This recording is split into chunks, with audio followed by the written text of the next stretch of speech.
If you're having issues with your Roku remote, you might need to reset it. Let's walk through the steps on how to do that now. So first things first, if you're having issues with the remote, let's actually try the whole system. So here's my Roku device. Yours might be different, but on the back or somewhere there should be a reset button. We just gotta find that and push it. And that's gonna be our first step in trying to reset the remote. I know it seems weird resetting the whole device, but yeah, let's start there. So that is our first try. If you're still having issues, what we're gonna do is take the batteries out of the remote, like so. We're going to remove this from the power, like so. We're gonna wait 30 seconds, just wait.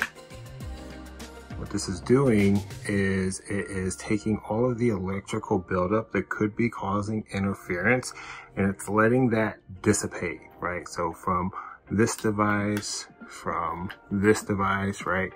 That could be causing the issue. And believe it or not, this is very much similar to unplugging it and then plugging it back in.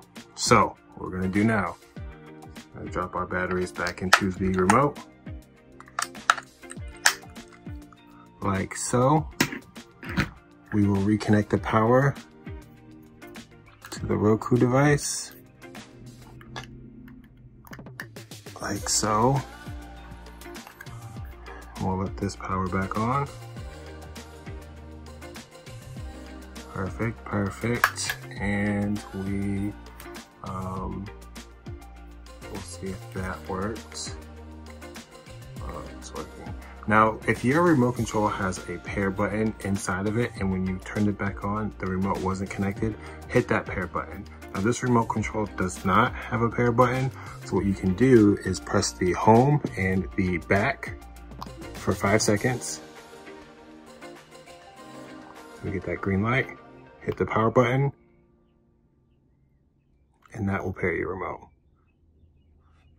So that is if the remote does not have the pairing button in the back. If you could like the video, subscribe to the channel, check the description for more resources, and we'll see you next time.